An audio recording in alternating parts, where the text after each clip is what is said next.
Assalamualaikum warahmatullahi wabarakatuh. Alhamdulillahirabbil alamin. Wabihi nasta'in wa ala mulid dunya waddin wa ala alihi wa sahbihi ajmain. Rabbi shrahli sadri wa yassirli amri wahlul 'uqdatam min lisani yafqahu qawli. Amma ba'du. Pemirsa yang dirahmati Allah Subhanahu wa taala, syukur alhamdulillah kita masih dipertemukan lagi di channel kami, yaitu Cermin Anak Soleh. Mudah-mudahan tampilan kali ini bisa menginspirasi ya, untuk meningkatkan keimanan dan ketakwaan kita kepada Allah Subhanahu wa taala. Amin amin amin ya robbal alamin. Tak lupa sholawat serta salam semoga tetap tercurah kepada Nabi besar kita Muhammad Sallallahu Alaihi Wasallam yang kita teladani di dalam perilaku kehidupan sehari-hari. Mudah-mudahan kita termasuk orang yang mampu mencontoh apa-apa yang sudah diteladani oleh Rasulullah SAW. Karena Rasulullah SAW adalah suri teladan bagi kita semua. Hadirin yang dirahmati oleh Allah Subhanahu wa taala, pola kehidupan Rasulullah SAW selalu berperilaku sesuai dengan apa yang ada di dalam Al-Quran maupun segala sesuatu yang sesuai dengan hati nurani isi kandungan di dalam Al-Quran, sehingga kita sebagai manusia itu kiranya sangat-sangat naif ya kalau kita tidak mau mencontoh junjungan Nabi besar kita Muhammad SAW ini. Karena apa ya, Rasulullah SAW insya Allah telah memberi suatu warisan, yaitu dua hal. Kata Rasul, aku tinggalkan dua perkara kepadamu yang apabila kamu berpegang teguh kepada dua perkara tersebut, maka kamu akan selamat untuk selama-lamanya. Nah, selama-lamanya di sini tentunya selamat di dunia dan selamat di akhirat. Hadirin yang dirahmati oleh Allah Subhanahu wa taala, kita nggak perlu mana yang harus diutamakan ya, apakah dunia dulu apa akhirat dulu, nggak perlu, karena hakikatnya 50-50 ya, semua adalah penting. Satu sisi ya, Allah katakan tuntutlah kampung dunia, tapi jangan kau lupakan akan akhiratmu. Nah ini tuntutlah kampung akhirat, tapi jangan kau lupakan akan duniamu ya. Hendaklah engkau tuntut kampung akhirat, tapi jangan lupa akan duniamu. Satu sisi minta kepada Allah, berikan kebahagiaan dunia, berikan kebahagiaan di akhirat. Jadi kalau kita perhatikan dari firman Allah tersebut ya, maka keduanya penting ya, keduanya penting. Tetapi ada yang lebih mementingkan akhirat. Karena apa? Kalau kita mementingkan akhirat, insya Allah ya, secara otomatis dunia akan mengikutinya. Tetapi kalau kita hanya mementingkan dunia, belum tentu akhirat akan dibawa. Untuk itu ya, tergantung kita penilaian masing-masing. Yang penting dunia penting, akhirat penting. Akhirat penting, dunia pun penting. Dua-duanya kalau kita berharap ingin bahagia, tentunya kita harus berdasarkan pada Al-Quran maupun hadis di dalam pola perilaku kehidupan kita sehari-hari.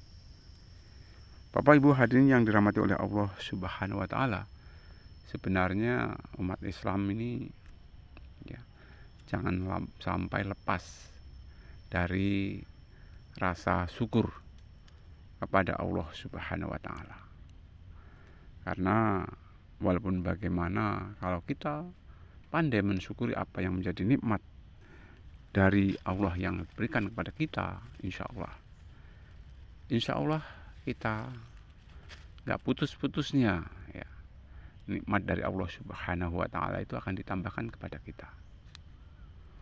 Allah Subhanahu wa taala pun telah berjanji ya, la in syakartum la azidanakum wa la in kafartum inna adabi lasadid ya. Dan apabila kamu bersyukur, insya Allah nikmat Allah akan ditambah. Tetapi kalau kamu kufur, sesungguhnya siksa Allah itu amat pedih. Untuk itu marilah kita sama-sama dalam keadaan apapun, kita jangan lupa senantiasa bersyukur kepada Allah Subhanahu wa Ta'ala. Karena kalau kita perhatikan ya, sebenarnya antara susah ya, antara susah dan senang. Kalau kita timbang-timbang, insya Allah hidup di dunia ini banyak senangnya. Ini salah satu istilahnya itu bukti kalau kita bersyukur, insya Allah ditambah nikmat kita ini ya dari Allah Subhanahu wa Ta'ala. Yakinlah ya apa yang dikatakan Allah. Jika kamu bersyukur, nikmat Allah akan ditambah. Tapi kalau kufur ya, sesungguhnya siksa Allah itu amat pedih. Jadi buang sifat kufur, dekati sifat syukur ya. Karena insya Allah bahagia itu orang yang mau bersyukur. Jadi kalau kalian ingin bahagia, banyak-banyaklah bersyukur ya. Bersyukur itu berbagai cara ya. Dengan mengucap alhamdulillahirabbil alamin itu pun kita sudah bersyukur ya. Meninggalkan larangan Allah ya, kemudian mengerjakan perintah Allah, itu juga salah satu bukti kita bersyukur ya. Kita bisa menjaga lisan kita, itu adalah bukti kita mensyukuri lisan kita. Hadirin yang dirahmati oleh Allah Subhanahu wa Ta'ala, kalaupun toh selamat atau tidaknya manusia itu sangat dipengaruhi oleh lisannya. Untuk itu saya mengajak kepada hadirin semuanya, tanpa terkecuali, mari kita jaga lisan kita ya. Hati-hati di dalam kita berbicara, jangan sampai pembicaraan kita ini menyinggung perasaan orang lain. Memang dikatakan, katakan kebenaran itu sekalipun pahit kedengarannya, tetapi jangan gara-gara kita menyampaikan kebenaran akhirnya banyak orang yang membenci kepada kita karena cara kita yang kurang bil hikmah, kurang baik untuk menyampaikan kebenaran tersebut.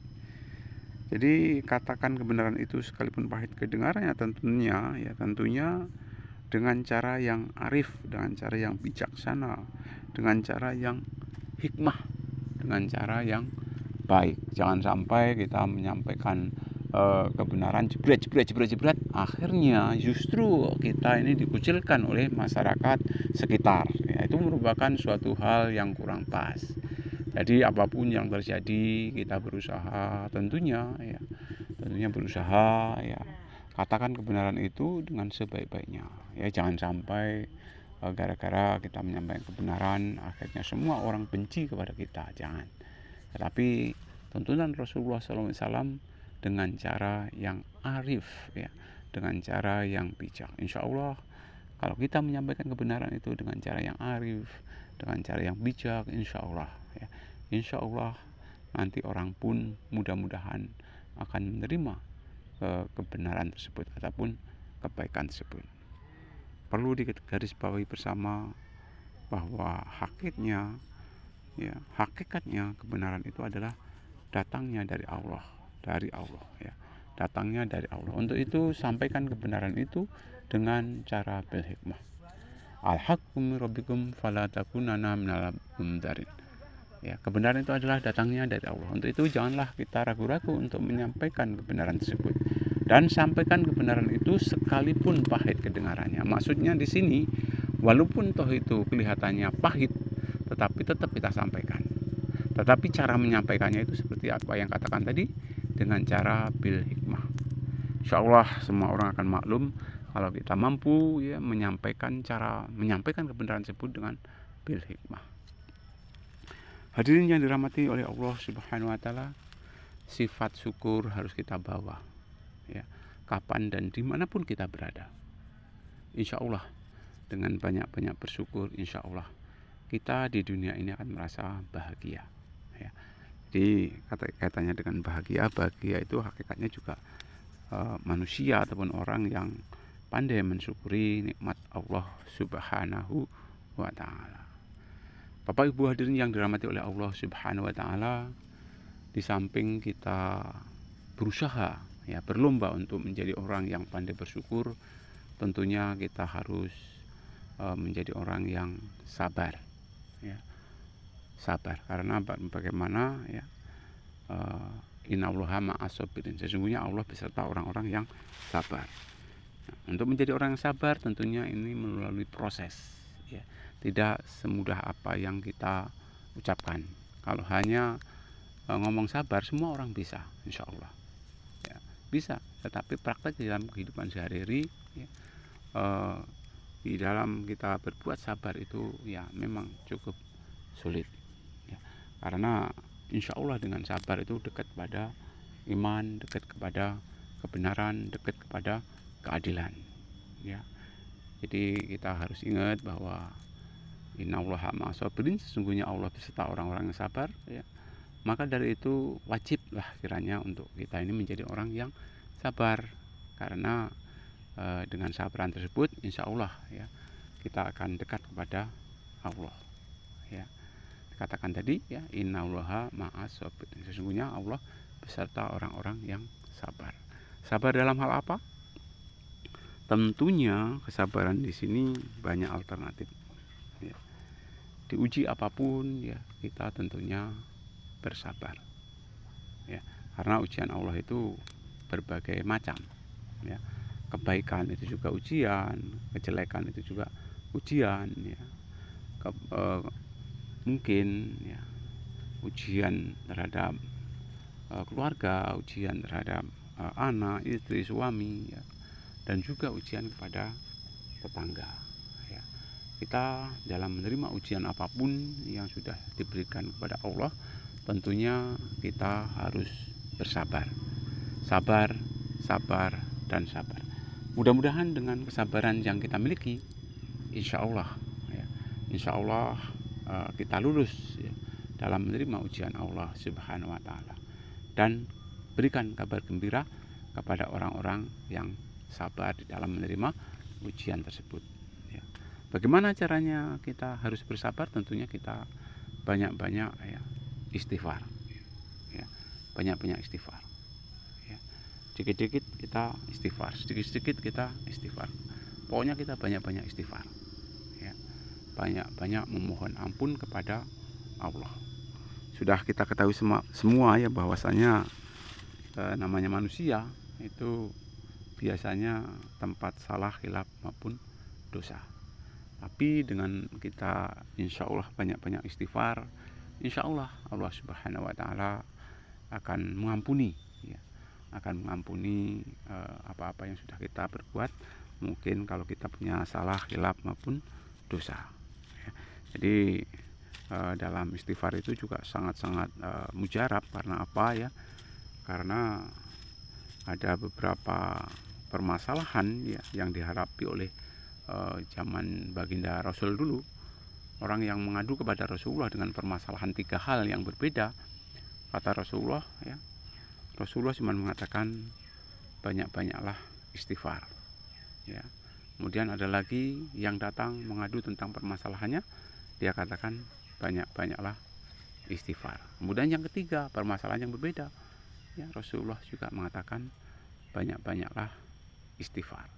Jadi kita pun meniru baginda Rasulullah SAW, mari kita perbanyak istighfar ya.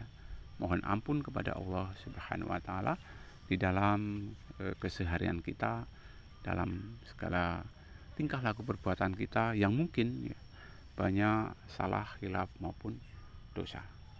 Hadirin yang dirahmati oleh Allah Subhanahu wa Ta'ala, 3 hal itu ya yang kiranya harus kita tanamkan pada diri pribadi kita, yaitu diantaranya kita harus bersyukur, kita harus bersabar, dan kita harus banyak-banyak beristighfar di dalam hidup dan kehidupan ini.